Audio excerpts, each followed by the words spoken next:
Yeah. Hi, good morning, everybody, or good afternoon, or good day.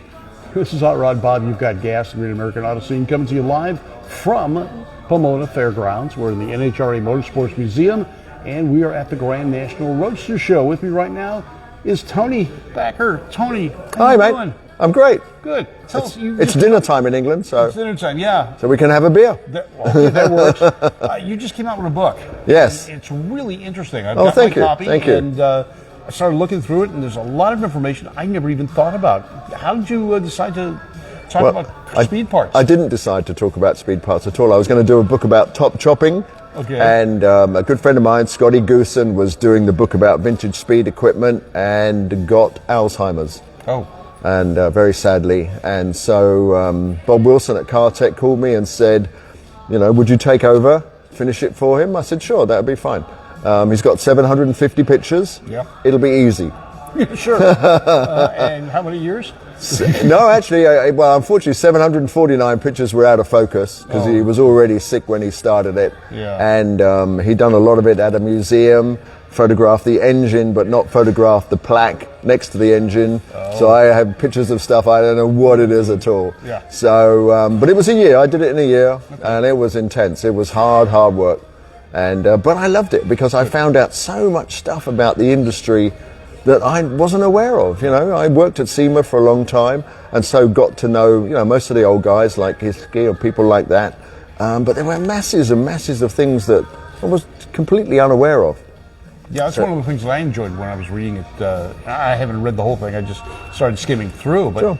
the pictures are Pictures amazing. are great, yeah. And then the stories and things that some of the parts I've never even heard of. Never even heard of, yeah. And that was the thing, was to try and give it and I like to work chronologically. My brain is not sharp enough to jump around, so I took the early sort of Model T and the formation of the industry, and then the flathead Ford V8, and that, which really boomed the industry. You know, all those guys came back from the war and they'd all learned how to cast things or make things out of aluminum, so they're making engine parts, and they're kind of copying each other a little bit, and all that was good stuff.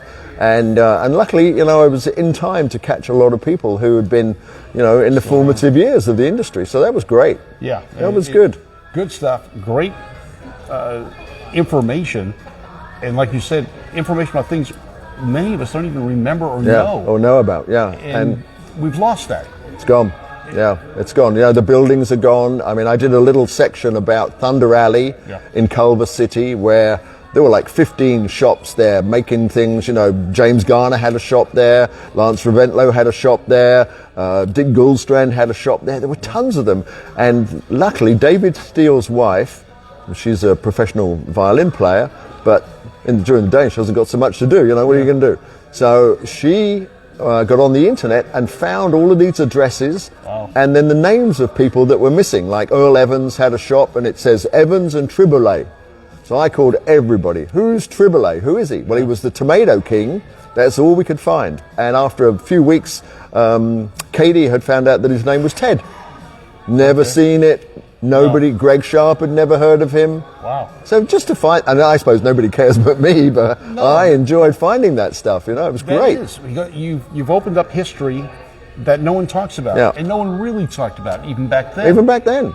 You know, these are a lot of guys behind the scenes. Sure, yeah. Small manufacturers. They made onesie twosies. Goldstrand, well, we knew his name because he raced. He raced. Yeah. And then he moved up to Burbank. Yep, that's right. He did, didn't he? Yeah. And the shop's still there. It's shop's still there.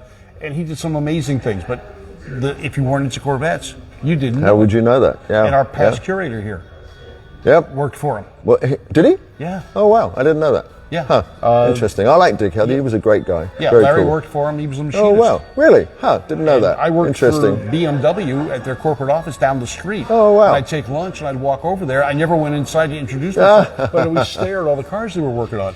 But those things are lost. Yeah. And I knew all about it because John Hotchkiss, Hotchkiss Suspension, John worked for him in Culver City. Yeah. And John invited me down there, and John was trying to push Dick into the parts business. Yeah. And Dick resisted it. He didn't want to go there. He was a racer. Yeah. So John left and started Hotchkiss Performance and made a booming business, which could have been Goldstrand, but it just wasn't to be that way, you know? Dick was more interested in getting him going and making him run than selling the parts to someone else. Exactly. Yeah, he wasn't interested in that. So I think all of that sort of the psychology of people, who makes it, who doesn't make it, you know, who comes and who goes. I love all that stuff. I just find it fascinating. Now, the title of your book is?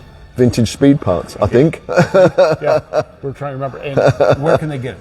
Well, probably best place is to go on Amazon. If you're in Los Angeles, there is a bookstore in Burbank, Auto Books, Motor Books, what's it called? Yeah, Motor Books. Yeah. Do you know it's one of only 2 automotive bookstores left in the US? Wow. There's only 2. And I remember going there when the original owner had it. Back in the same building. Yep. You know, so oh, really? I didn't know that. Yeah, he moved it back into the same well, building see, there it you originally go. was. Yeah. And which was kind of neat for when it moved back there. We've had 2 or 3 different owners since the original owner, and he started the historics. Right.